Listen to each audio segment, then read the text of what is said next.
All right, everybody, we're on the line with head striking coach of the New England Cartel and striking coach out of Hard Knocks Muay Thai, Jake Mainini.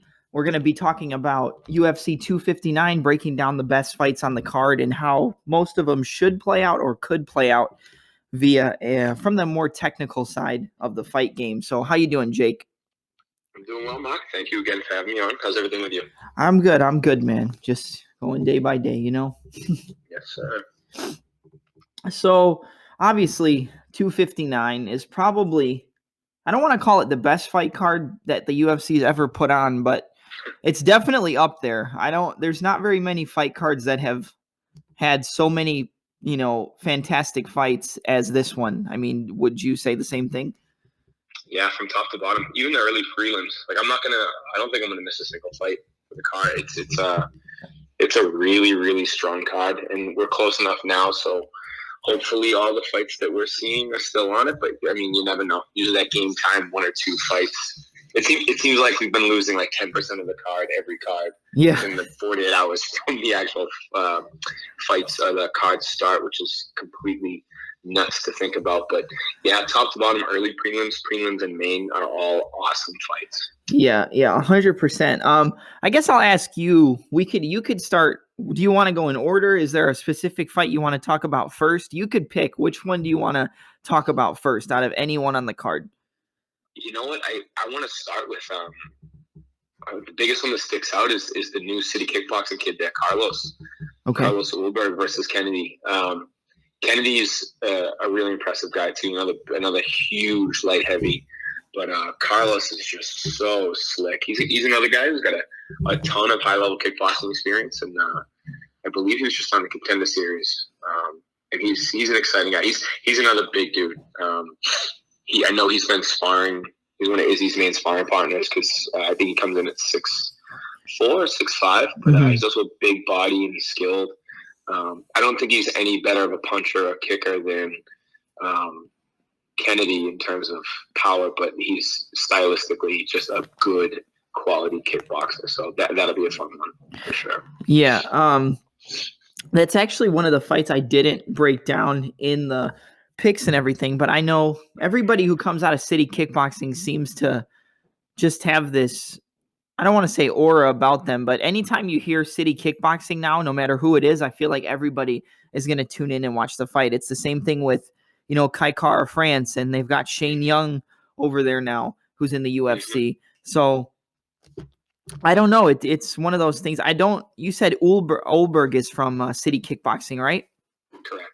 And then he's fighting. What was the other guy's name? I'm sorry, that was the one fight I didn't really look into. Kennedy. I'm going to butcher his last name. Kennedy Nzechukwu.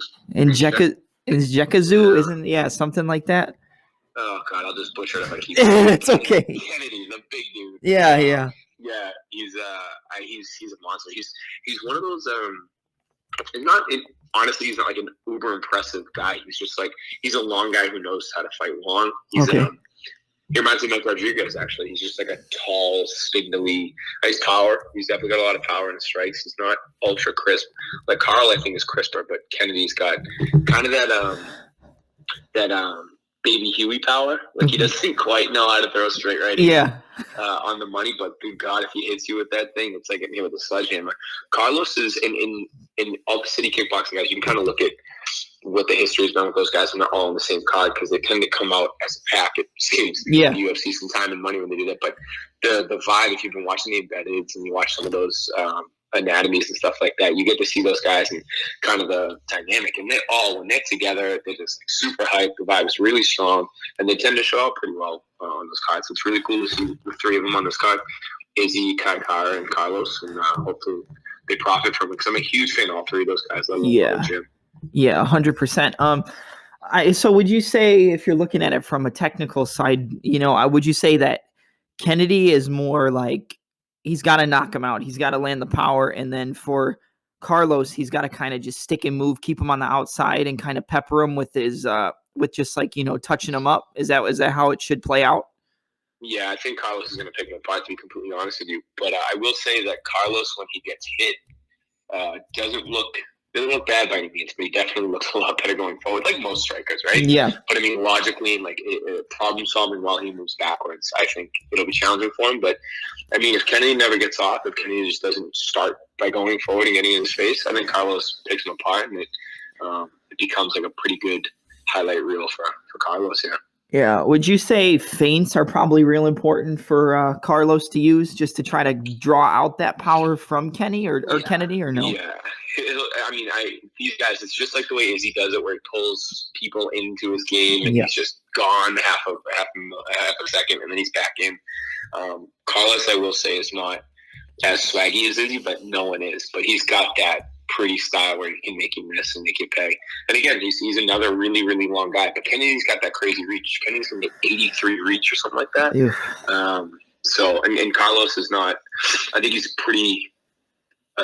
In terms of like how he's built, he's 6'4", his reach is in the high 70s, so it's pretty typical of a 205er. Kennedy's just gonna have to string some stuff together and get in his face. And I think I'm gonna say Kennedy has more MMA experience, so it'll be interesting to see if he knows how to work the cage and grind the kid down and stuff like that. Really challenges his getting back up to his feet kind of thing.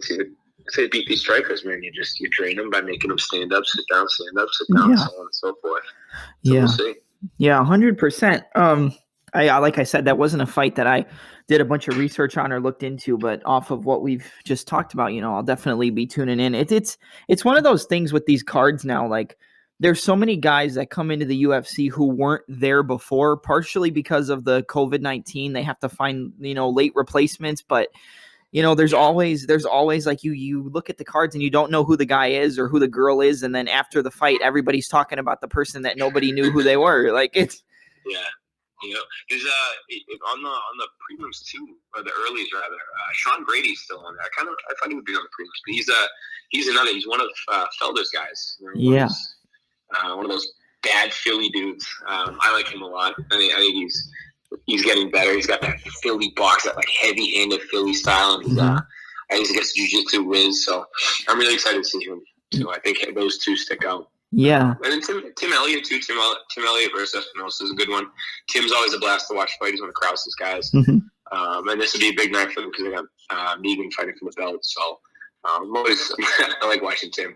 He's wild. The kid is wild. Yeah, it's funny because the fight I was actually going to ask you about next was the Shawn Brady and Jake Matthews fight. I think, Brady's coming in, he's 13-0, undefeated, but I don't think Jake Matthews has lost a fight in the UFC. He's not undefeated overall, but I think he's undefeated in the UFC.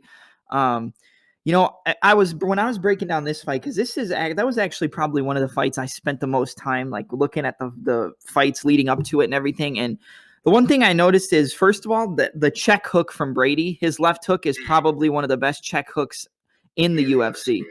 And he sets it up weird too. Like, sometimes he'll get backed up against the cage and then he'll throw that hook to like pivot off and get back to the center. But sometimes he'll throw the 2 first. So he won't even lead with the jab. He'll lead with the 2 and then followed up with a 3, and then he'll jab his way out of it. And I don't know, he sets it up so many different ways.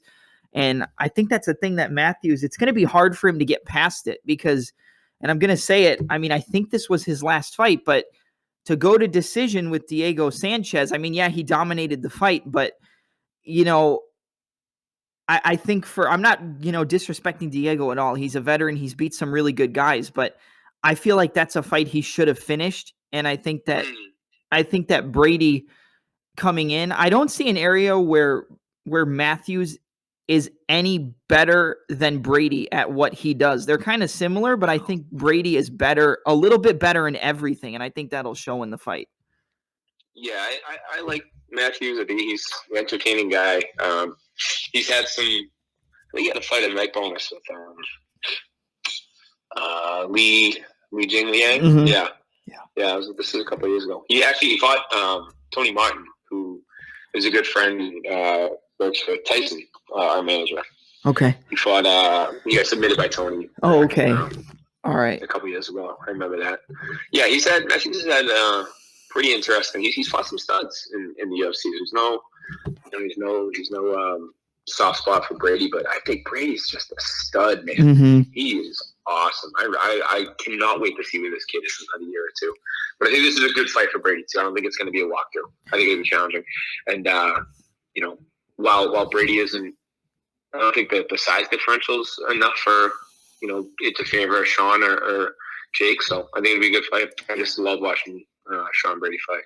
Yeah, awesome. Yeah, me too. I love Brady. I think he's got really crisp boxing. His defense I feel like his defense gets better as the fight keeps going. I think it starts off, he might get touched up a little bit, but then as he kind of gets into his range and starts landing that hook and landing his combinations, he doesn't get hit that much once the fight keeps going. Yeah, I remember watching him. He fought in Boston when Joe fought. He had, I'm pretty sure he fought. Let's see, it was Joe, Randy. Yeah, I think he fought in Boston. Good. It definitely looks a little wide-eyed when he starts. Yeah. In that first round, he kind of looks like he's still getting comfy, but I mean, he's like a locomotive. That second and third round, kid picks up. Yeah, real excited for that one. Yeah, and his mounted guillotine. I mean, if he gets a hold of your neck, I mean, freakishly strong. That kid must be incredibly strong. I know. I think he got it against. Was his last fight? Was it Christian Aguilera? I think it was. I don't know if that's the guy's name, but I mean, he locked. Yeah, he choked him out.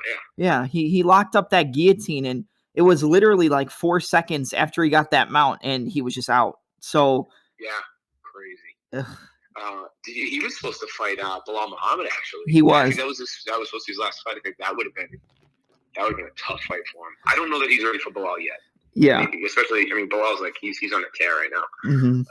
He looks awesome, but I think that would be a good fight to make in the next couple of years or so. Yeah. Well, Bilal's got a huge fight coming up. He's got Leon Edwards, and I mean, look, Bilal's a Chicago guy. I'm always rooting for guys from around where I am, but like, I don't know I think that Edwards could be the champion right now.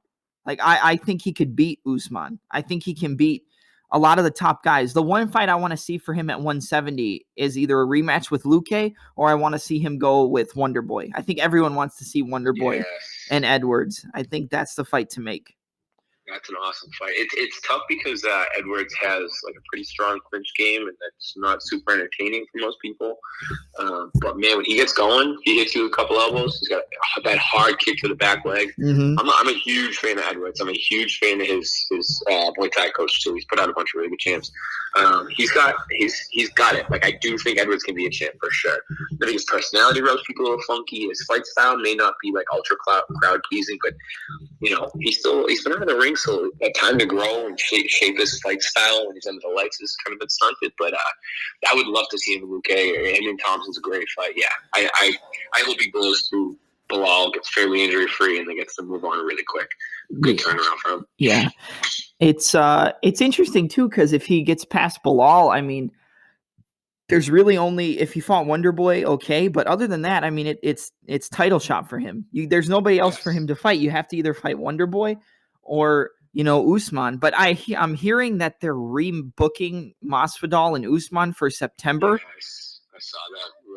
And I mean, I want to see the fight, but like the fact that Masvidal didn't have another fight after he lost to Usman, and he had a pretty good first round and a half, but I mean, it wasn't a fight where you could really make a rematch off of it. I think the only reason they're doing it is because Masvidal had a short camp, but. I don't know. I mean, I want to see it, but I feel like Masvidal should fight Covington, and then they should throw Leon if he gets past Bilal. It should be Edwards versus Usman because they've already fought, so it would be a rematch. But I don't know about. I think Masvidal. I hate to say it, man. I don't know if it was because he's good. He's really good. He's got a lot of fun tricks and good showmanship and all that good stuff. But he's not. I don't think he's at the level he'll ever be at that level. I think he's already peaked. I don't think he ever beats Usman. And now Usman's settled even further into camps with Trevor Whitman. He's still got that like the mental fortitude that Usman has. That is, it's incredible. That dude is an absolute dog. I think that's his strength right there. So you can talk about his punching, talk about his wrestling, talk about his good stuff. That dude is a dog, and that's I don't think Masvidal beats him any day on earth. Yeah, I really don't. I think he comes up the division a little bit too, but Masvidal sells, so it is what it is. Give him a fair shot. The kid hits hard and he's exciting, so why not? Yeah, 100%. And then it's funny because you watch the last fight with Usman and Burns, and the one thing I really liked from Usman, and it's actually kind of what won him the fight, is, when he started to throw the jab from orthodox, he was getting hit over the top with the overhand right because, it would line up. And I'm sure it was Whitman who told him to do it, but he switched southpaw. And I think that's the only reason that jab really started working, because you can't throw the overhand right over the top of the southpaw jab. So, and also it's your power side now, and it's coming a lot quicker than it would if it was coming from the back side. So I don't know. I thought that game plan was really interesting because I didn't expect him to finish him with a jab, and I didn't expect him to switch to southpaw and throw the jab either. So I thought that was a really interesting fight, and the way that he switched it up, and it ended up giving him the finish. It was an absolute masterclass. I mean, that was definitely that coach-fighter relationship there was shown, and these guys put so much trust in Trevor Whitman, and rightfully so. I mean, to see a champion caliber fighter make an adjustment like that in a fight that you could argue was, just keeping his head above water. I mean, those two, it's phenomenal. I love that relationship. I think it still flourishes. I don't think we're seeing even an iota of what those two are capable of. And there were also a lot of subtle things that Usman did in that fight too. I mean, there were a few times where he changed his stance and didn't do jack with it, and then would step back into orthodox and find himself at a new angle. And Gilbert was starting to sit in one place and turn, do these little 45-degree, I gotta find you again kind of things. Yeah. And eventually you can kind of catch up on that. And I'm sure Trevor was seeing that. It's interesting to see people's problem-solving abilities at the highest level when they're beaten or they're tired. Everyone can solve problems when you're winning fights, right? When you're doing good, you're winning these shots, they make a slight adjustment, you adjust quickly. But what happens when you've been dropped already, when you've been rocked, and now you gotta, there's so much more to these fights that people don't really get to see, and those little behind the scenes things that, we're all privy to because we get to talk to coaches, or we are coaches and stuff like that. I think that partnership's phenomenal. I can't wait to see where they go. Yeah, and it's kind of, I like how you mentioned how he would switch to southpaw real quick, and then he would switch back, but he wouldn't do anything. I think you see a lot of that with high-level strikers. I think one guy who does it pretty well is Adesanya. Now, normally he'll do that off of the rear kick, he'll throw that rear kick and then put it down in front, but Izzy does that a lot, and I think that kind of just causes the opponent to freeze up for a second, and then they go back to orthodox, and now they're kind of like, well, wait, why did you just switch and you're going back? So now it's all thrown off for them. Is that more of a mind game to switch it off, or do they only switch the stance and not do anything just to slightly cut the opponent off from going to the one side? It can be both. I mean, you don't ever want to feint or fake for no good reason in the danger zone. So something else Izzy does is, he's an orthodox, he'll throw some sort of kick, whether it's a teep or a front kick or a body kick. It can be to the thigh, the arms. And he's really good about kicking the arms. He's a good kickboxer. And he'll pull that left leg back, and he'll restart in southpaw. Yeah. So he'll push you to your left when he kicks you with his left foot, and then he'll drop it back to southpaw and throw a southpaw right hook. So right as you start to kind of reestablish where you are, you're actually pushed towards his lead hand, and then he starts tapping you with that lead hook. And then you got to start worrying about that right leg keeping your left leg. And now you're just seeing two different fighters. You're seeing two different fighters within the same combination, and it's so cool how he does it. Yeah. And stepping off and angling wise, I think you see that more from the alpha male guys. They're really good at that. Joey Rodriguez, the boxing coach, is an absolute stud. He's been doing, I would say, a great deal of work with Emmett in the latter half of his career in terms of making sure Emmett isn't just a stand and bang guy. Emmett will, because he's putting the fear of God in people with his overhands and stuff, he'll show the overhand, but he'll bump step, or he'll shift off to the side. Yeah. All of a sudden, you're the one against the cage, and he didn't even hit you, or he just touched your arm, because you're going to get that response, that shock response, and you got to tighten up. I think you see that stuff differently from camps. I think the city kickboxing guys, because they got that kickboxing background, they're going through their stances fluidly to set up attacks. Yeah.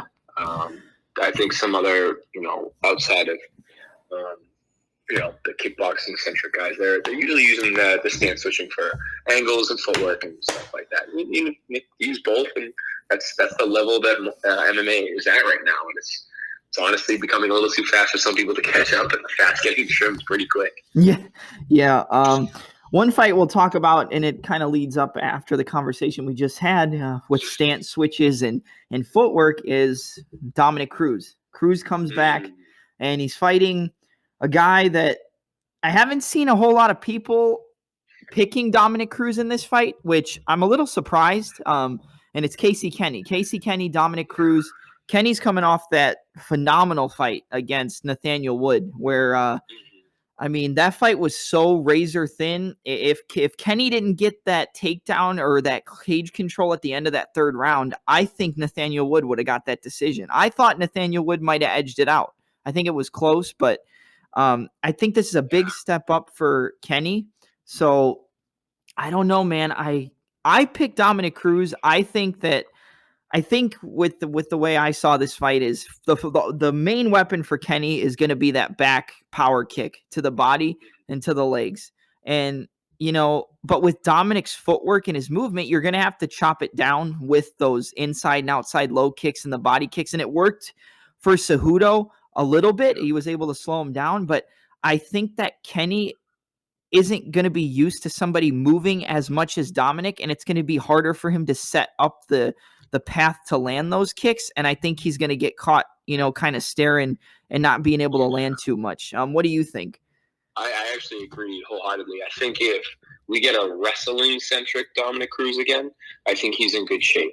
Dom never sits still. He's only ever been the Dominick Cruz who's darting around the cage. Yeah. Or he's the Dominick Cruz who only kind of darts around the cage. Yeah. He's never ever been the Dominick Cruz that stares in the mirror.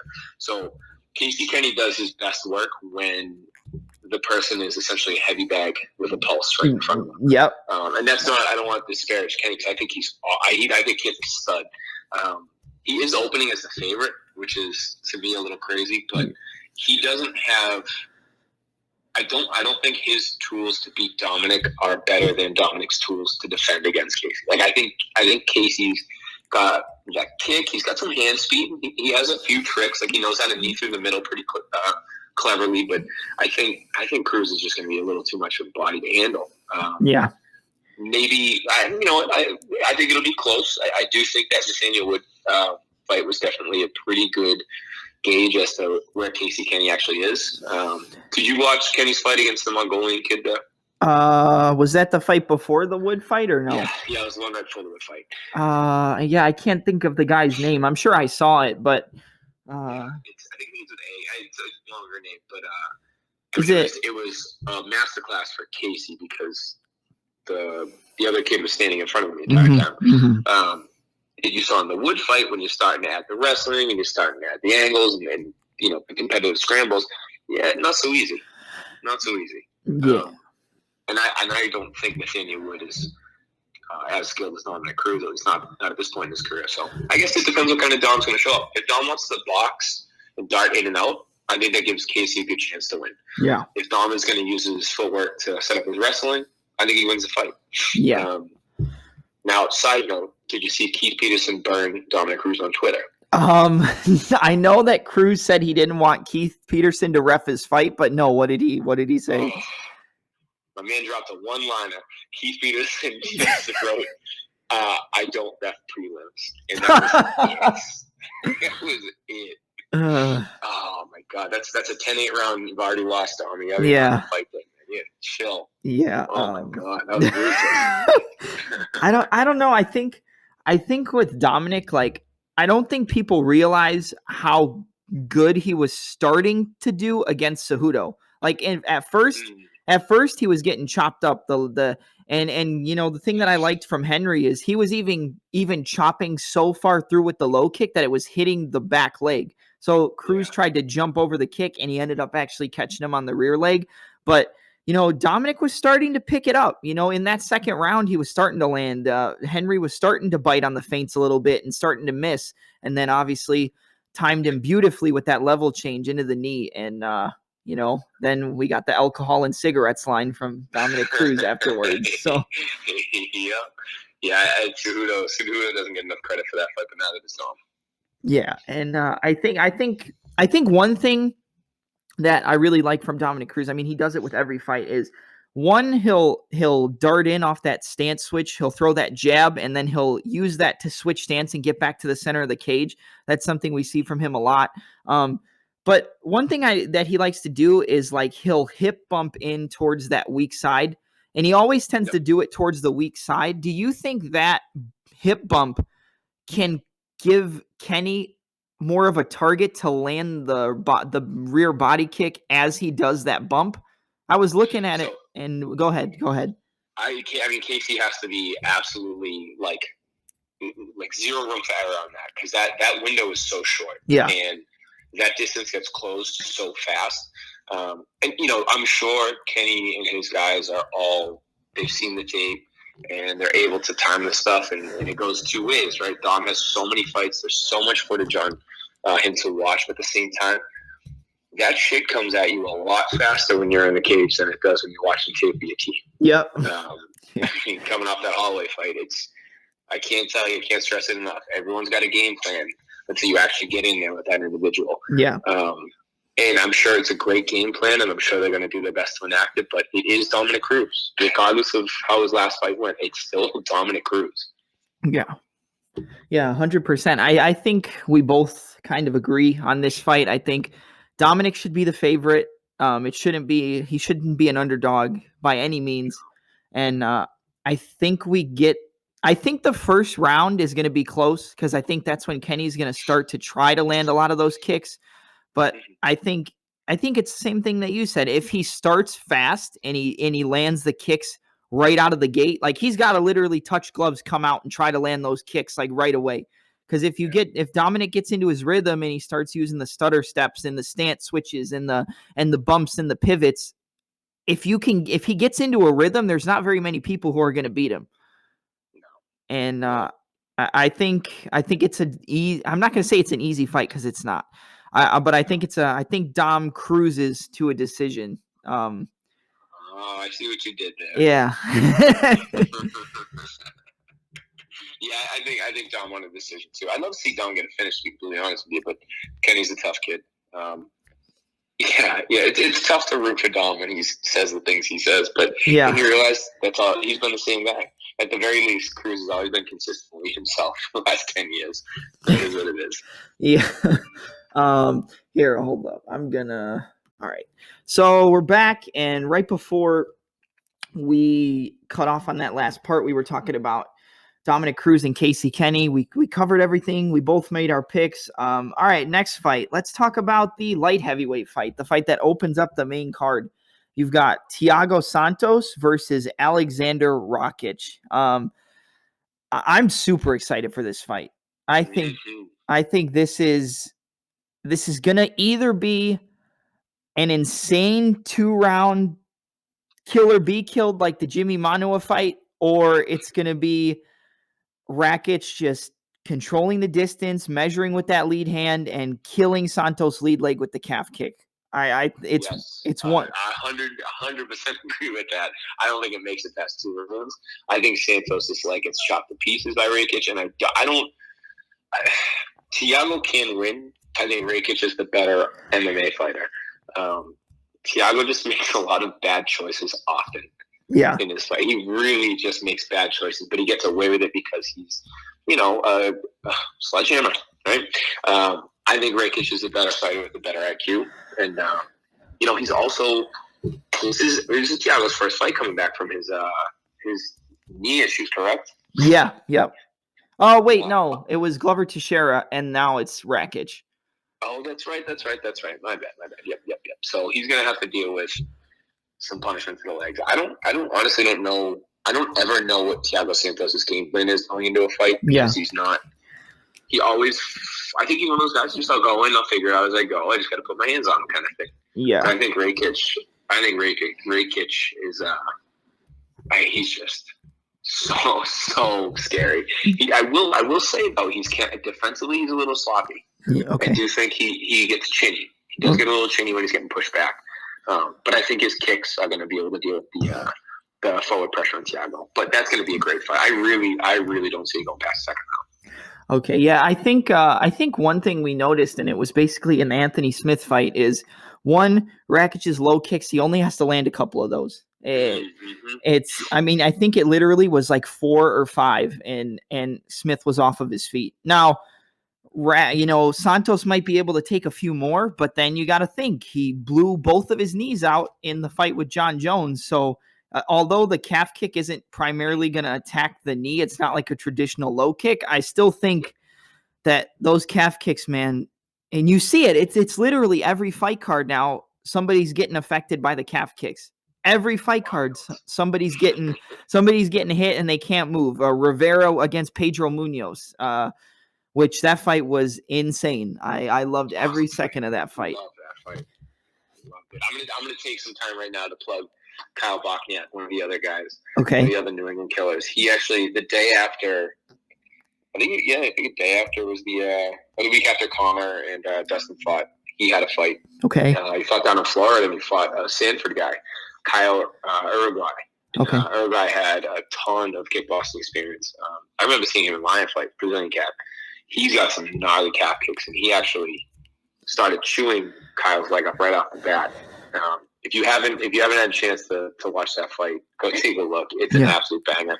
If you like the Jimmy Pedro fight, you'll love this fight. Okay. No spoilers, but I'll tell you what, calf kicks were a big part of both fighters' game plans. Okay. I think if you watch Rockach, and I think the Rockach calf kicks are just from a different planet. I mean, that he's going to kick Santos' leg into the crowd, without a doubt. Yeah, and I also think that those calf kicks are going to play into the grappling of Rockach, because we saw Rockach's grappling against Smith, and he never really gets credit for it because he doesn't use it. He's more trying to stand on the feet and trying to set up that lead left high kick that sent Jimmy Manua into retirement, basically.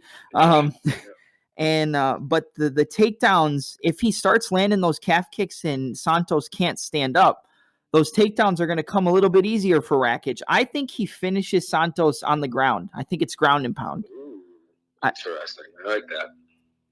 Because Santos looked like a fish out of water on the ground against Teixeira, and even though Teixeira's grappling is a lot better than Rockach, I think, like in terms of submissions and everything, I think that he's going to do exactly what we think. He's going to keep him at range, measure with the lead hand, try to land that, he'll kind of just, the thing with Rockach is he doesn't throw combinations unless he's trying to set up a kick. He mainly will try to just throw the straight down the middle, and then he'll pull away or he'll roll or try to slip under your counters against the fence. So I think he's going to measure, chop those legs, eventually get a takedown, and then get the ground and pound and finish Santos. Probably second round, because I don't think those calf kicks are going to make Santos land or last that long. Right. Yeah. That's an interesting call. I'm gonna say Rockach by punches. I think he's gonna crack the leg up, and then he's gonna sit down with some heavier shots. Did you see his fight with Uzdemir in Korea? Yes, where he got killed by low kicks. He got kicked to pieces. Do you remember what his leg looked like after that? Yeah, he had like a head on his leg. It was insane. It made Connor's calf injury look like nothing. Yeah. I remember watching that fight. We were with Mike Rodriguez. We were there. We were watching the fight in the basement of that place. And oh my God, you could hear the kicks coming through the floor. It was insane. Yeah, it's the light heavyweight division right now, it's never going to be any better than it is right now. And you've got this fight, which will probably line up for a title shot, but you've got Dominick Reyes and Yuri Prochazka coming up in I think it's March. It's either March or May. I think it's March. And man, I don't want to put all my eggs in one basket with Yuri Prochazka, because he did get touched up a little bit by Volkan in that fight. He did get hurt, but man, I think Alexander Rockach versus Yuri Prochazka. I don't know. We're gonna sell all the tickets. I don't know, man. I think that's Prochazka gets hit a lot. He's so weird. He's got that awkward style. He's like the second coming of Johnny Walker. Okay. Just like a goofy, strange, but that dude has a ton of experience before he even touched the UFC. Yeah. The light heavy division's full of athletes now. It's not full of wrestlers who can sprawl and throw a right hand. It's full of athletes who all, for some reason, have done professional kickboxing or Muay Thai at least once in their life. Yeah. It's just it's great looking at like what it used to be 15 years ago. It's a completely different division. It's so exciting too. I was so excited for any of the top 15 to fight. Yeah, yeah, and Johnny Walker's coming off of a win in his last fight too against Ryan Spann, so he finally snapped his little loss streak. But even in that fight, by a hair. Yeah. He got hurt. Yeah, listen, Spann lost that fight. I don't know if Johnny Walker won it. I think Spann lost that fight. Yeah. He hurt him on the feet and then shot a takedown, which 9 out of 10 times you hurt him on the feet and then go for a takedown, you end up screwing yourself over. He ran at him. He hurt him and then just ran the straight line. And Johnny caught him with a short little shot, which you've seen him crush people with before. And then it was kind of that wonky takedown survival mode there. I mean, if Spann just like took a deep breath after he cracked him and let Johnny simmer for a minute, I think he would have pieced him up like a 1 or a 2, and that would have been the end of the fight. But hindsight's 20/20. Yeah. I think Prohaska, nobody in that light heavyweight division aside from now Adesanya, and really Adesanya doesn't even move anywhere close to how Prohaska moves. Prohaska is like a light heavyweight version of Dominick Cruz. It's like switch stance, go back, fake a jab, the thing about the Oezdemir fight that I really liked is he faked the flying knee. He like jumped and then he got him against the fence and then he hit him with I think it was a hook and not a right hand. I don't know. Yeah. But the way he closed the distance with that like jump flying knee, I thought that was awesome. I love Prohaska. I've only seen him fight. I haven't seen a lot of his fights outside of the UFC, so I've only seen the Oezdemir fight, but man, I don't know. That guy showed a lot to me in that fight. I picked him to win because I looked at some of his highlights, but I didn't expect him to do it like that. Oh man, just an absolute monster. And he's one of the only guys who's gonna be able to get away with that stuff, faking like a scissor knee or a flying knee, and then being able to move into punch range. I mean, that's especially at that division where if you get cracks going through, jumping through the air like that, it's a nightmare. You ever seen the Arlovsky Fedor knockout? Yeah. Yep. Yeah. Same thing. I think at a certain weight class, you just shouldn't be leaving the ground, and if you do, you better set it up. Yeah, I love Prohaska. I think he's going to inject a ton of life in the division. Not that the division needs it right now, but I think it just makes it a nastier, deeper division. Yeah. Have you ever seen? You got to watch his fights, his Risen fights. He fought TV Doll in Risen. Oh, okay. He fought King Mo. He fought Fabio Maldonado. That's an old name. Yeah. He's got some pretty interesting fights in Risen. And I'm pretty sure you can figure out how he finished those fights. But yeah, real powerful guy. Puts his hands on you, it's a wrap. Yeah, 100%. And all right, I guess we'll go to the next fight, which again, a fight not too many people are talking about, but it's right before the championship triple header. Islam Makhachev versus Drew Dober, and I think this fight is a lot more interesting and a lot more dangerous for Makhachev than people think. I think Dober, I know everyone's going to pick Makhachev because of his wrestling. I mean, there's that video on YouTube of him landing that Russian tie or whatever, where he grabbed it's like against the young wrestling kid, and he just pulls his arm and then he takes his back, and I'm like, oh, all right. Yeah, very impressive.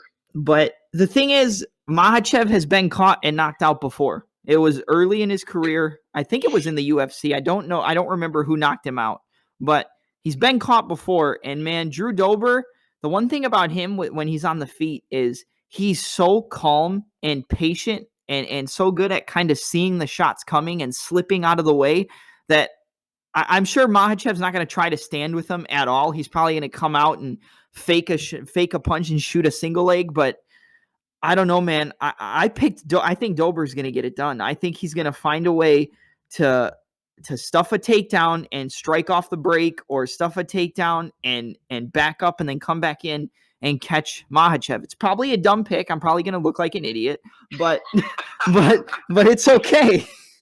Oh, God, that's what you got to do. You got to put yourself out there. I agree with you. I think Dober has a very mean right check hook. He has a gnarly check hook. And he hits super hard. I remember watching him. He did Muay Thai for a long time. I remember watching him fight this kid Warrens, and I thought he was gonna get stomped in that fight. And he actually, like, his in terms of like gas tank, his ruggedness, because we've only seen through his last few fights, he's finished or he's taken a pretty convincing decision. Makachev got knocked out by an ATT guy, a Brazilian cat from ATT. This was years ago. People also forget how long this dude's been in the UFC. Yeah. Islam's been in the UFC for over 5 years now, 5-6 years. But I mean, realistically, if Islam wrestles, we know what kind of fight it's going to be. It's going to be a Khabib style fight. Yeah. But Dober, I don't think Dober gets enough credit. He had a spotty beginning to his career, I believe, his MMA career. Yeah. But he's looked phenomenal the last few fights. I'm a big fan of Dober. I'm a big fan of that team. I'm rooting for him. I would put money on him. Yeah, I would too. I mean, I don't bet, but that's one that you could take. And there's another big underdog later on the card. I mean, not the biggest underdog on the card, but she's not a bad bet either. I mean, hey, it's MMA. You know, it could be a Rousey home situation. I don't expect it to be, but you know. I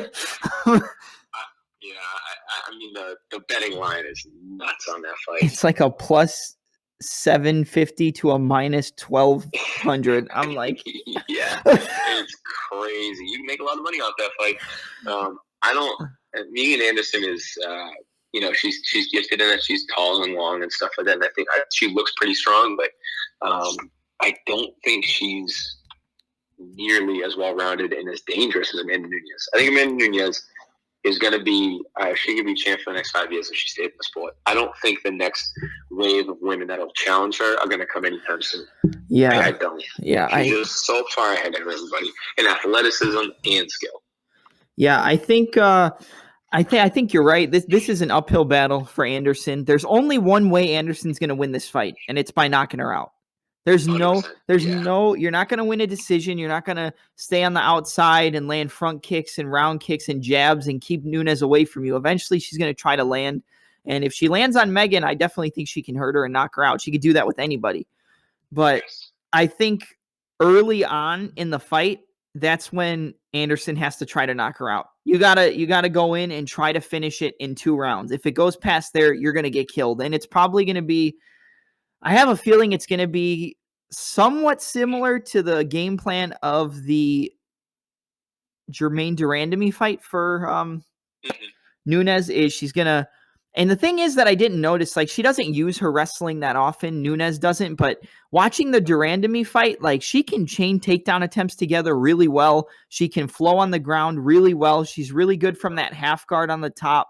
I think she's definitely better than Anderson on the ground. I think she's better than her on the feet, but you know, Megan's got a good straight right hand, and if she catches Nunes with that or the high kicks, she can hurt her.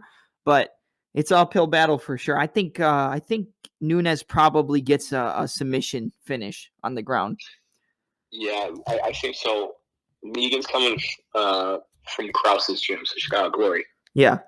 So you're gonna see. I think he's going to be pulling away from the big hooking punches. So she's going to one pull one, one pull two, two pull two, that stuff.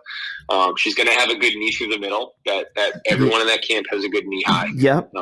The males and the females, the lighters, the heavier ones. I mean, James has them all calf kicking and kneeing right through the center. And Nunes is aggressive, so there is a good chance that she could pull her into a knee high. You never know. Yeah. And Megan's so tall that is completely feasible for her to stay flat-footed and try to knee herself on the chin and catch Amanda on the way in. The only thing I don't think you're going to get is I don't think you're going to get free front kicks and free foot jabs. Like, Nunes is pretty reactive. Yeah. And if she gets a hold of that leg, she's going to drag Megan down. Taller people have a harder time standing back up. It's usually a little tougher to get all the legs underneath you. There's a pretty decent height differential here, but, as there usually is in all Megan's fights, you got like 4 inches on Amanda. But Amanda's just so ferocious. She can close that distance in no time. Yeah. And Amanda can kick too. She's got a kicking regimen. She works with Kattar from ATT. They're a good Muay Thai coach. They got a good program. My little thing to throw in the stew here is this is Amanda's fight with the baby. Yeah. And with Nina booked. Yeah. So it's a very busy household right now, and I wonder it looks like on the embeddeds they're both, doing pretty well and stuff like that. But you wonder if that's going to play a factor. They brought their little Bambini with them, so yeah. You kind of wonder how those things factor in. Nina's booked to fight Mackenzie Dern, right? Yeah, that's a fight. Yeah, and that's a hell of a fight for Nina to come back to. So I wonder if that's made Amanda stronger, having a wife to train with her and all that stuff, or is it a distraction? Yeah, I don't know. Yeah, I don't know. I think we're obviously both going to take Nunes here. I don't think either of us are going to pick Anderson.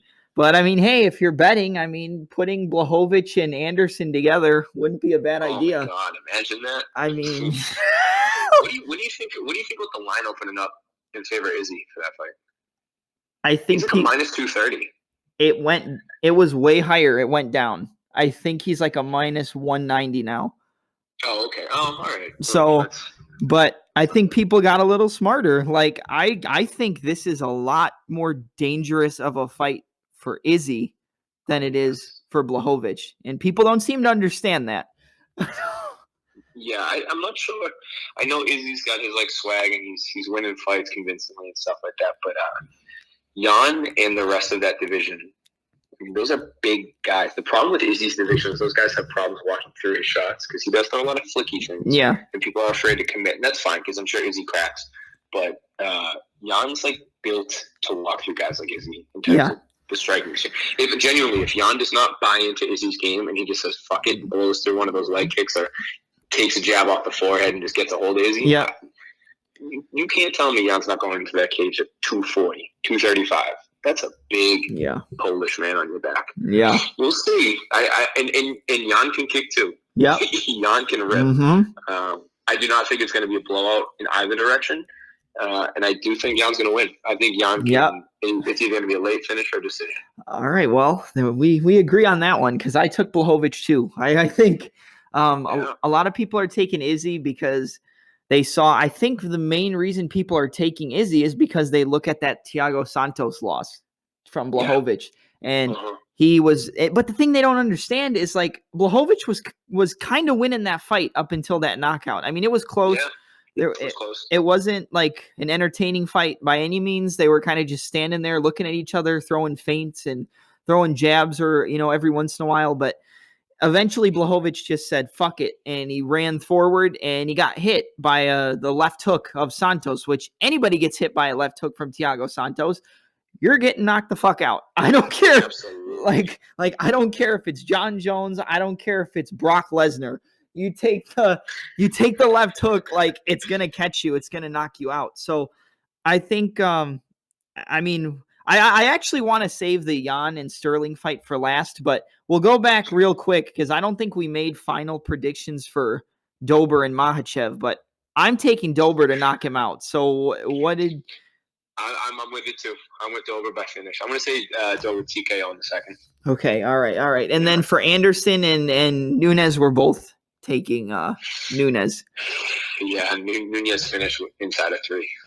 Okay. All right, so we'll save the Jan and Sterling fight for last. I know we're supposed to go in order with these things, but I think that our longest conversation is probably going to be for Sterling and Jan. Well, this and the Sterling Jan fight, but both Jans, we got both Jans on this card. So, I don't know. The one thing I noticed when I was breaking down the fight for Israel and Blachowicz is sometimes Izzy will throw that lazy lead inside low kick or outside low kick, and he will use it to kind of switch stance real quick. But then as the opponent comes forward, he'll step back in the opposite stance, and then he'll step back again as he's backing up, and he'll kind of move his head off the center line.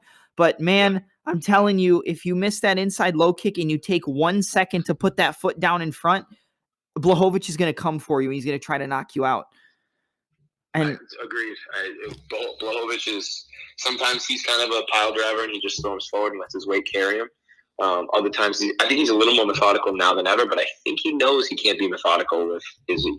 I don't think anyone beats Izzy at that game. No, maybe John. Yeah, but Blachowicz is going to have to just be that caricature of the Polish powerhouse for this fight. It is what it is. Yeah, I think I think the only way that Blachowicz wins this fight, I don't think he can get a decision. I think he has to knock him out. But I think that's a lot more readily available for him than people think. Like I think we've talked about this in our interview that we did before about the ranges, and there's a kicking range, there's a clinch range. Well, there's like a clinch range, a punch range, and a kicking range. But if Izzy stays at kicking range, I think he wins probably 50-45. I think Sure.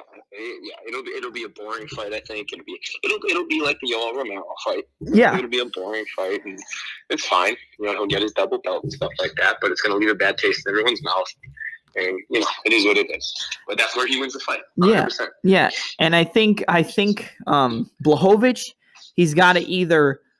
I think there's two weapons for Blachowicz, and one is that how he shifts in off the right hand to land that left body kick. Because that fucked Dominick Cruz up, and it only took a couple of them, but man, the instant that foot landed, his body was already torn up. And that's like a thick, dense 205er. Like Dominick Cruz is like a long torso, but he's thick. He's an athlete. He's a sports. And I joke around when I say athlete. He's an athlete, but he's.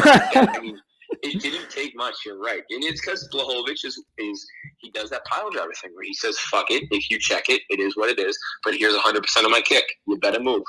Yeah, and I think Israel and a lot of people I've heard when they're talking about the kicking game, they're like, well, Costa threw a body kick and Izzy caught him. And yeah, but the thing is, Costa didn't set up any of his body kicks with punches. He walked forward and he blasted that right body kick. And Izzy, and some of them kind of landed, but Izzy was able to circle away and catch it and throw it off to the side. But if you set it up with punches, I think they're going to land on Izzy. I think that lead left body kick, if he shifts in with that right hand, he's going to have to watch out as he shifts in, because that's going to be probably a spot where Izzy can, lean back and try to counter him. But, darting in with that right and then throwing that left body kick, I think that is a big, big problem for Israel in this fight. Yeah, and I think you're going to get a lot of the catching the kick thing. Like you can catch kicks all day. And this is like uber important in Muay Thai and stuff. You don't see a lot of people checking body kicks in MMA because of the stance, but catching the kick, you're still getting hit. The only thing that's changing here is you have a response. Like you're still getting that shin to the ribs. The foot is still wrapping around and slapping you in the back. There is a strategy to, even if they're a catcher, you do throw kicks. Hey, there's better options. You can set him up. You can use a kick to get in. You can set up a punch over the top. But if Jan is okay with just hammering that body kick in there and saying, fuck it, if it gets caught, I'm going to grab a hold of him, and then he gets to wrestle with a big Polish motherfucker. Yeah. His best bet is to catch it, pull it, or catch it and redirect Jan. Yeah. But if this fight goes into the latter rounds and he's catching kicks in the first and second, we're not going to see the same Izzy that we would in the latter of the fight. Yeah. Those kicks, even if you catch them, especially Jan's left kick, will suck the life out of you. Yeah, 100%. Those add up. Yeah, I think I think if it goes to a decision, I could see how you could think Blachowicz would probably win a decision, because if he's able to use his size and strength and maybe tie up Izzy in the clinch up against the cage and try to, suck the wind out of him. I think if it goes to decision, it would be more of Izzy playing the Romero strategy and staying on the outside and, mixing up his low kicks. That's one thing I like from Izzy, is he'll mix up the way he throws his low kicks. He did it against Costa. He'll do like inside front kick to the knee, outside low kick. So he'll mix it up. So he's taking outside, forward, and inside. And I like the way he does that. But man, low kicking against Blachowicz, any type of kicking where you're going to be in range for him to step in with a punch. If he goes outside low kick, Corey Anderson didn't have a good result with the outside low kick for him. So I don't know, man. I think So if the good part about Izzy is at like the speed in which he does things, because he knows not to sit down. And everything's 60%. Yeah. And that's how he's able to pull people apart and get him to suck into his shots. And the shots that he's knocking people out with are still those 60% shots. He just has you running into him. Yeah. And that turns those things into 80%, 90, 100% shots. Yeah. I don't know that he's going to get the same result from Jan. Jan is bigger. He's denser. Jan is also like a international, national, all this stuff. He has an extensive Muay Thai background. This isn't the first time he's been in front of a kicker. Yeah. Even outside of just being, Polish champ and all this stuff, he fought in the what essentially is the Olympics of Muay Thai. It's called IFMA, International Federation Muay Thai Association. Okay. It's every year, and the country puts their best in the weight class, and they have several tournaments that allow you to get there. And Jan is placed first, not just in his country, not in the European Cup, but in the world in his weight class. And he placed third the year after that, or the year before that. He's no joke in terms of seeing kicks coming and having an answer to kicks. He's not a wrestler who gets kicked and is like, oh, never seen this before. Yeah. Like, he's going to have an answer to these kicks. Now, is he going to be able to implement that against a guy like Izzy? Who knows? But I do think Izzy is at far less of an advantage kicking Jan than he was, his last few opponents. Yeah. And like you said, like if he's gonna pussyfoot these kicks and he's gonna leave his chin up, he's gonna try to like swag himself backwards with his head movements. You cannot get clipped. Yeah. You cannot get clipped by a guy like Jan. Yeah. And the reach isn't egregious here. He's by going up, he's losing a little bit of reach. The height is a play, so the reach will still be a little bit longer, but it's not. He doesn't have 6 inches of reach just based off a wingspan. Mm-hmm. And then the height, he just has, I think, like an inch or two, maybe 2. And he's still about 2 inches taller, but I don't think his natural gifts that gave him the success at 85, I don't think are going to get him that at 205. That being said, Izzy also has a lot of kickboxing experience fighting at 210. Yeah. So he's dealt with big, heavy hitters. I do think if Jan is able to be a complete MMA fighter in this fight, he wins 100%. I think if it's stand-up, it's going to be pretty close. It's going to depend on who wins the harder shots. It's the telling shots to change the other one's game plan. But, again, this is MMA. Jan's going to do his job. I'm really interested to see if Izzy can stand back up or if he can fight off the fence here against a guy Jan's size.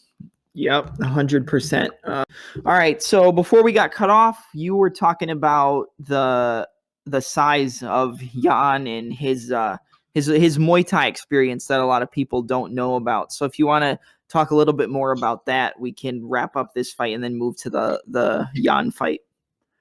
Yeah, Jan has a great deal of experience in Muay Thai before anything. So the national or our Olympics in Muay Thai, IFMA, International Federation Muay Thai Association. So every year is the IFMA games, and they're in a different country, so on and so forth. So each country has a series of tournaments they'll do to figure out who's essentially the best in their weight class. And there's usually an alternate, and then there's the B class. It's just like the Olympics. Jan won an entire weight class in 2008. I mean, that's not only was he the best in his country, he was the best in the world at that weight class. And it's a very contested weight class, 91 kilos. There's a lot of big Eastern Europeans and a lot of big South Americans that compete in that weight class. I think the year before that, he placed as well. I mean, he's won the European Cups. He's won the Polish Cups. He knows what it's like to get kicked. He has his trigger responses. It's obviously the difference that he's been in MMA. But I think some MMA fighters who have, they have kickers in their gym, it's not the same. And Izzy is a kickboxer by trade. He, fought at 210 for a long time. So even though he's, coming back up to a higher weight class than he's been competing at, he does have that kickboxing experience at 210 pounds, and he was fighting, Eastern Europeans and the Dutch and stuff. Here's the thing, he doesn't have the gifts he had to pick on the 185ers that he will at 205. He's still going to be well suited to do the job, but I think Jan is going to have a lot more, or he's going to lose his cool a lot slower than most other people when Izzy kicks him. We just got done talking about how hard that man kicks. Yeah. He not only does he kick hard because he's big, but he kicks hard because he knows how to kick. Yep. Doesn't mind kicking. He's not going to get taken down, or if he does, he's not going to deal with it. bad kicks get you taken down, not kicks in general. So, Yeah. And I don't think Izzy's taking Jan down anyway. But yeah, there's a lot more than meets the eye with these two. I think it's a high level kickboxing match with 4-ounce gloves and the chance that you can go to the ground. I really think that's what it's going to boil down to. Do you think? I mean, I don't expect Izzy to try to shoot a takedown. You think Jan's going to try to take him down? I think if Jan gets him against the cage, I think he's going to stop taking his feet apart and he's going to try to drag him down. And it's honestly the best. You want to make your knockouts easier, make people tired. Okay. Everyone knows that's pretty simple. But Izzy's shown some pretty good takedown defense, and he's also, he was attacking off his back when he fought Gastelum there. But Jan is just a giant human being, so I think it's to be a little bit different of an egg to crack. But, I'm sure Izzy's been working on it. You have to assume coming from that camp, he's dotted his I's and crossed his T's. Yeah, 100%. And one thing aside from that with this fight is Jan's ability to strike off the break if they get tied up. Yes, and you saw it with Rockhold. I mean, he had that over-under position. He let go and cracked that left hook. And, man, Rockhold was singing Demi Lovato songs in his head. I mean, I don't. Ugh. It was a rough watch. That was a rough finish. It's crazy because, Gastelum had a lot of success against Israel. And the one thing with that is, yes, he was technical. Yes, he landed a lot of shots, but he landed a high kick on Izzy. And if Gastelum can land a high kick on Izzy, Blachowicz can definitely land one too. And I think it was more of how he closed the distance so quickly that caused him to land that high kick, and he set it up behind the punch. But, man, Blachowicz and Gastelum, although they're completely different fighters, I feel like the fight's going to play out a little bit similar with Jan being able to take the shots better than Gastelum was. And I think if that's the case, that's how Jan's going to get the finish. And that's why I'm picking him, because the Israel and Gastelum fight was so close and it was razor thin. And then Izzy picked it up in the later rounds. He dropped Gastelum, but those punches that landed on Izzy, if they come from Blachowicz, he's going to sleep. Yeah, I do think Izzy's leveled up a lot since that fight. But yeah. I do think a lot of the tendencies where he's leaning back with his chin up because he's gotten away with it for so long will still be there. And you absolutely cannot do that against a guy like Jan Blachowicz. Not a chance. I honestly think that Jan has the ability to finish the fight. I don't think Izzy does. I think Izzy, like we talked about, could win the 50-45 picking him apart at kick range thing. Maybe making Jan miss, make a chase, make a boring fight. But no, I think this is Jan's fight all the way. Yep. All right, let's move to the final fight on the card, and probably the most competitive fight, and the one that I think everyone's looking forward to the most, at least for like the hardcore fans. I think this is the one everybody's been waiting for. It was supposed to happen at 256, and Jan had to pull out, but it is the bantamweight championship fight with the champion. I don't know if it's Peter or Pelter. I think they say Pelter. Pelter, No Mercy Jan versus the Funkmaster, Aljamain Sterling. The records on this fight, 15-1 for Jan to 19-3 for Sterling. So I'll let you start us off. What do you think about this fight? So we had talked about on the break, we had talked about the people thinking more people thinking that Aljo's going to win versus Jan, and you felt strongly about that. And yeah. Disagree. Yeah. I enjoy Peter Jan's fighting style. I enjoy Aljo's fighting style, but I think Aljo's strengths are better than Jan's strengths, and that his wrestling is better against a striker like Jan. And I think Jan's defenses are weaker than Aljo's defenses. I think Aljo can, outside of diving in on, switch knees or switch head kicks from Moraes, I think he otherwise does fine with strikers. I don't think he's not going to stand and trade with Jan and win. Absolutely not. But Jan overthrows because that motherfucker is trying to kill with everything. Yeah. Even when he's throwing combinations. It's crazy. He's one of the guys who can, and that's why bantamweight's dangerous, man. Those guys can throw 3-4 punches in a row, and every single one of them is like 90 to 100% speed and power. We've seen Jan get taken down over swinging on strikes more then we've seen Aljo get caught with strikes trying to go in for takedowns. Albeit one of them finished Aljo, but like otherwise, and once Aljo's on you, man, he is just like glue. Really, it's going to be a much harder test for Peter, and I think him and his fans think. I don't think he's going to walk in and just kick Aljo to pieces. No. I don't think he's going to hit him with a knee through the middle or elbow him in the clinch. I think Aljo's a big body too. I think Aljo's a big guy. I think it could be stylistically a better fight for Aljo, as long as Aljo remembers that he's a great wrestler. I think if he wants to make it a flashy stand-up, this, that, and the other thing, I think he's in trouble. But then it's going to come down to Jan's ability to defend the takedown, or at least not overextend himself and get taken down. Yeah, I like what you said about Jan kind of overthrowing sometimes. He'll commit on that right hand, and he'll kind of overthrow, and then he has to reset because usually the opponent's going to try to shoot in and take him down.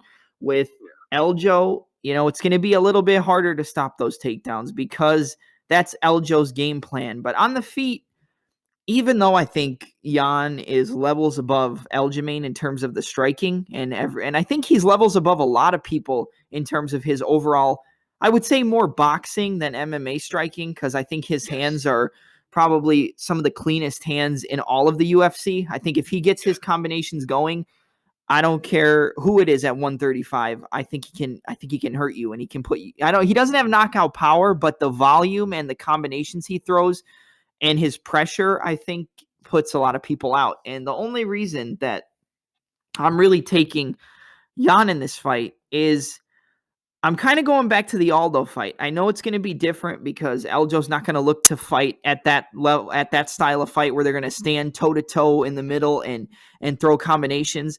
That's probably one of my favorite fights I've seen in a long time. I thought Jan and Aldo was phenomenal, but the one thing with Jan is his pressure, and against wrestlers, pressure can be a blessing and a curse, because you can pressure a guy to the point where they shoot sloppy takedowns, and then you can stuff them, and then the timing for them gets off, and they can't figure out when to set up the takedowns, and then it'll set up your striking.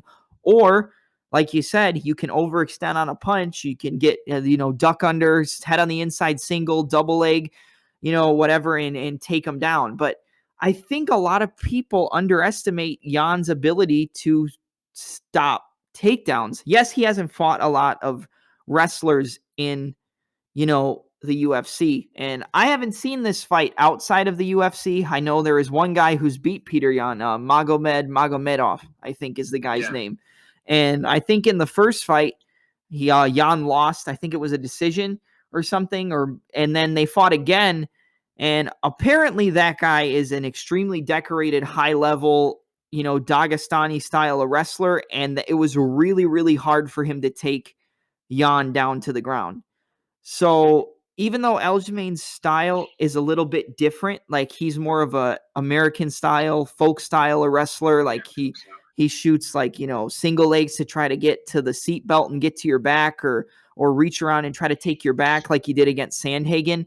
But I don't know, man. I think the pressure of Jan early on, I don't think it's going to be that much of a problem, because I think Aljo's going to try to land those front kicks up the middle. I think the front kicks to the body are probably Aljamain's best weapon against Jan. He landed them a lot against Munoz.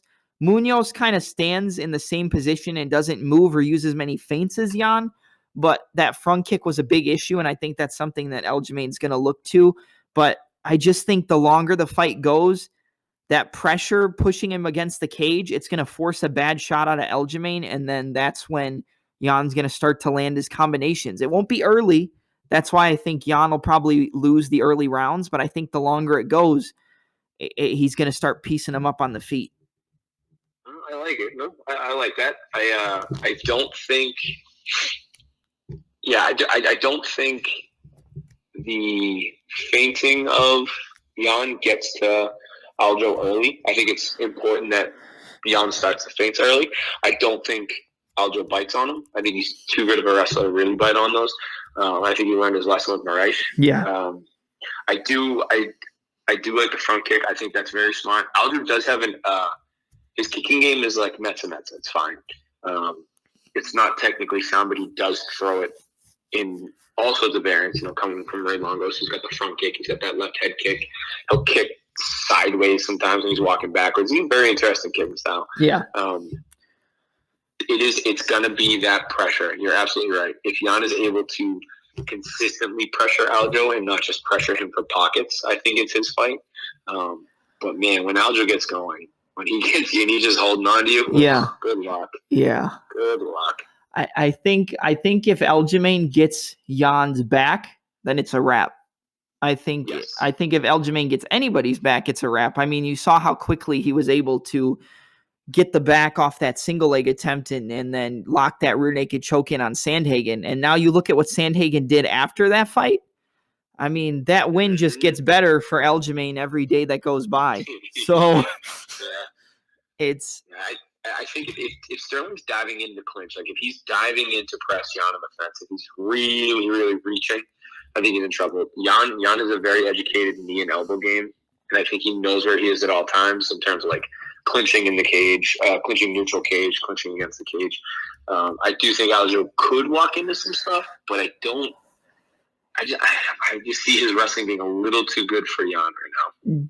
Okay. One thing I said, and it'd be interesting to get your take on it, is Aljamain's striking, like you said, it's not pretty. You were more talking about kicking, but even his striking, his punches and stuff, he throws stuff kind of wide, but that's more to keep the opponent away from him, and then he can set up the takedowns if they close the distance. But do you think that the way that Jan's punches are so straight and so clean, do you think if Aljamain starts throwing those wild combinations that it's just a matter of time before Jan steps in and can counter? Because, straight punches beat looping punches. That's something I've heard a lot of people say. So what do you think?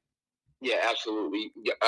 Aljo has a good understanding of his angles and his footwork, but he sets them up with looping shots. And that's inherently dangerous against a guy who can throw a knee or can throw a straight punch. If Jan can shut that down, he won't get himself locked against the cage. Aljo's really good at kind of like marching you backwards, and all of a sudden you kind of feel the cage against your butt. I think Jan has a pretty educated ability in terms of knowing where he is in the cage, like I said earlier. But if Aljo is able to mix up the shots and then the fake shots and then the angles with the looping overhands, and then on that one angle, Peter has to guess whether it's that straight right hand that's going to come through and finish the fight, or if Aljo's going to be able to get underneath it. If Aljo is walking in a straight line, throwing looping shots, he's going to walk into Jan's power, 100%. Yeah, I'll bet the house on it. I think one thing that we see Jan do in every one of his fights, and it seems to drop almost every single one of his opponents, is that step through switch stance where he did it against Faber. Faber's a wrestler, but he's not a wrestler the caliber of Aljamain. But he can sit there and he'll fake, he'll play with you and be like, oh, what, and then he'll step into southpaw and land that left hand. Now you're a former Muay Thai fighter, you're a longtime coach in the striking game. Do you think that the switch stance left hand that Jan likes to throw, do you think that's going to be a problem for Aljamain, or do you think that's a benefit for him to get under it? No, it's a benefit, because when Peter does that, it's full speed. He's looking to knock you out. Yeah. And he's doing Sterling a favor by getting closer to him in that midline. Like Jan doesn't throw that and like angle off of it. Like some people will throw that switch stance, they'll throw like a right hook, left kick kind of thing. Yeah. Not to say that Jan can't do that, but he usually doesn't. Usually just setting up a cross hook or a hook cross off of that. And I'm sure his team has seen that. I'm sure Sterling's team has seen that stuff. Now Sterling has been with Extreme Couture when he does his mixing up of the camps and stuff like that. So he's around some guys who do that stuff. Yeah. Nick's got a lot of those dynamic, like the E-gays who will step through on shots and throw a little bit. So this isn't, he's not just seeing this for the first time recently. I'm sure he's seen it in his career, but when he's with Extreme Couture and those guys, with Eddie and Eric, he's definitely seeing these step through shots. And I'm sure they're teaching him, the timing and the little steps and all that good horse shit. I think if Jan does anything step through, he should step into that big uppercut. Oh, okay. I think that they set like that solid step through and really commit to it, and then get ready to dump your hips back because that takedown's coming. Okay, so you think he would land the uppercut from the left side then as Aljamain tries to lower his level? So, all right, if Jan's gonna feint and then switch moving forward into southpaw, yeah. So he throws that right foot step left hand. Yeah. He corks back with the right uppercut. I think he throws that left, so what will be his jab in orthodox as he steps through the southpaw, and he tucks that right uppercut real tight underneath it, and then scoots his butt back. He's gonna have to the short range weapon turns it, or long range weapon turns into a short range weapon when you step through. Okay, yeah. Or he switches and drops his weight back and hits that left uppercut. Okay, yeah. I like that. I wasn't thinking about the uppercut, and that's actually, I think he hurt Aldo with an uppercut in their fight. Yes. So it's that's interesting. And the thing with his uppercut is and he did it against Faber, is he can step in so close to you in a clinch and land that uppercut right up the middle. He did it against Faber where he was in that single collar clinch. They were basically head to head, and then he just boom hit that uppercut, and you saw Faber just be like, "Oh, what the hell was that?"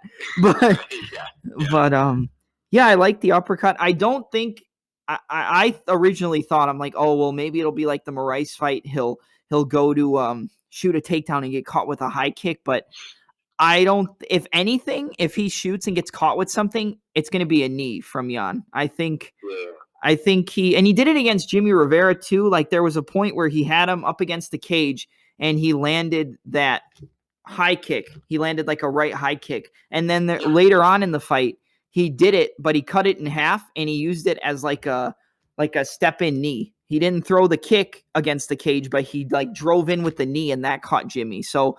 Yeah. I mean, maybe he could do. Beautiful. Yeah, that I was actually there live for that fight. That's the only. That's the only UFC fight that like I've been able to go to and see live. So that was actually, I had no idea who Jan was before that fight, and it's that's an impressive fight to watch. Yeah, and it's funny because like the Jan's like one of my favorite guys in the UFC right now. So to get to see that live and that's one of the reasons I think that Jan would beat Aljamain late, is because you saw in the Rivera fight, and Rivera's a different guy, and Aljamain beat Rivera too, but he won that fight by hurting Jimmy at the end of the rounds. So if Jan can kind of lose those first couple rounds, but then as he picks up on the timing, he steps in and is able to hurt Eljo at the end of the round, that can tie up what maybe could have been Aljamain's round with the front kicks and the jabs and the overhands and the takedown attempts. If it's a close round and he gets hurt at the end, they're going to give the round to Jan. Yeah, I don't know if it was Jan that won the end of those rounds or Jimmy lost them. I know I said that earlier on the podcast, but it looks like Jimmy just like gets the fear of God, and when he hears that 10-second knock.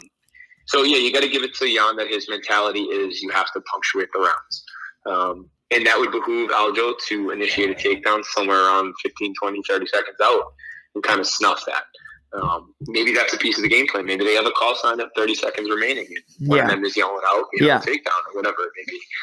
Because yes, that's a really important point to say that Jan finishes the end of his rounds with full steam, punctuate, let the judges see what it's really about. So you snuff that, you take away one of his tools. Yeah. All right. Is there any area of this fight that you'd want to talk about that we didn't cover? Is there something you see between Aljamain and Jan, or something in particular that we didn't talk about? Aljamain's left head kick. Okay. Aljamain's left head kick. No one has any faith in it, but I think he's gonna keep Jan boxing with him, or he's gonna keep boxing with Jan those first two rounds. And I think if the takedown comes, it's gonna come. I think this could be a game plan. Stand with Jan. Don't put yourself in trouble. If you feel everyone, take him down. But if you can lull him into that third where he starts to ramp up, that's when he's most likely going to overthrow some shots. So you let that left head kick fly. You kick it right across the forearms. You hit him in the shoulder because they're both 5'7". Yeah. I think I'll just go longer legs. Wrap him right across the shoulder, the low forearm. Keep teasing him with that, and then that step through that he did, Aljo does with he'll feint the left side strike. He'll come through with the takedown, he'll step through it. I think that could be there. I'm not saying he finishes with a left head kick. I think he uses his left head kick to set up his shot. Oh, okay, yeah, I could see that. Somebody who does really good off switch stance takedowns is Dillashaw. Dillashaw has a really good where he'll like kind of lull you into a sense of security, and he'll step through and step around with that rear leg and take you down. So does Thug Rose. Rose did that really well. I mean, that TJ's fight with Lineker. Yeah, he hit that thing. He couldn't have missed if you paid him. He hit that thing so many times, and it's because he would throw those like loopy head kicks that the Ludwig guys do, like the kind of karate style step in head kick. Yeah, and then Lineker starts to sit back on that, and he's going to lean into that kick and throw some power, and all of a sudden TJ's behind him. Yeah, or his legs behind him rather. I see Aldo doing that all day. Yeah, Jan will forget that he's fighting a wrestler if he's being punched. Yeah, 100%. Yeah, look at the fight with Jinsu Sun, whatever the Korean kid he fought. Yeah. There's no way that kid should have taken out Peter that easy. It's because he got Peter to brawl with him. Yeah, I like your points on this, and it's definitely a really close fight. It's neck and neck. It's basically striking versus takedowns. It's a little bit more than that, but if Aljamain can even use the takedown attempt to get the back of Jan, he doesn't even have to get a takedown. You use that single leg and hike it up and get to the back and get your hooks in. Jan's in trouble, and it's not going to take very long for him to get choked out. And the thing is, everyone's like, oh, Jan's not going to tap. No, he's not going to tap, but he will go to sleep if he stays in that choke for longer than he needs to. So I don't know. One area I really like of Jan's game, and it's dangerous for him to try to do it because of the wrestling of Aljo, but there was a point where he had him in a clinch, and it was Faber. He had Faber in a clinch, and he threw the right elbow off the single collar clinch. But he switched it up on Faber, and he framed off with the lead hand and directed him into the left elbow. And I don't know if Jan can figure out a way to get that clinch and then immediately try to break off and land those elbows. I think that can be a big problem for Aljamain. He's going to have to do it quick because Aljamain's really good at getting under your hips, but those elbows can be a big problem. Yeah, I think Jan's elbow game is stronger off the breaks than it is on entrance. Yeah, 100%. And it's good. Elbow and clinch range helps you frame into whatever you're defending if they do change the level. As long as he's not whipping wild overhand elbows or downward elbows, let's start on the ceiling and go to the floor. He's going to give up his back real quick on that. But I think that is an aspect of his game that I think sets him apart from a lot of the other bantamweights. Yeah, 100%. His elbow game is really smart. He's trained in Thailand. He's got some great coaches. Agreed. Yeah.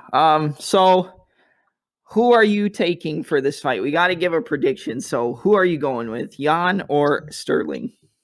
Sterling submission, either 4 or 5. Round 4 or 5? Yeah, submission for sure.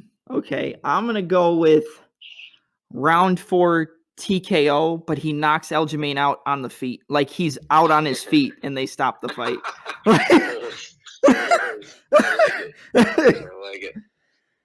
Oh, well, we covered every fight on the card. I think we broke everything down to just about everything you could cover in terms of from the technical side, and it's a great card. It's probably, like we said, the best card or one of the best cards they've ever done from top to bottom. I think it's better than 249. 249 was stacked, but man, this has some fights on there that it's got everybody you could want on a card. This one has. But is there anything you'd want to wrap up on before we finish off the podcast? Or no, I just want to say thank you, man. I'm really happy to have done this again with you, and I look forward to the future ones. Oh yeah, we'll definitely do some more.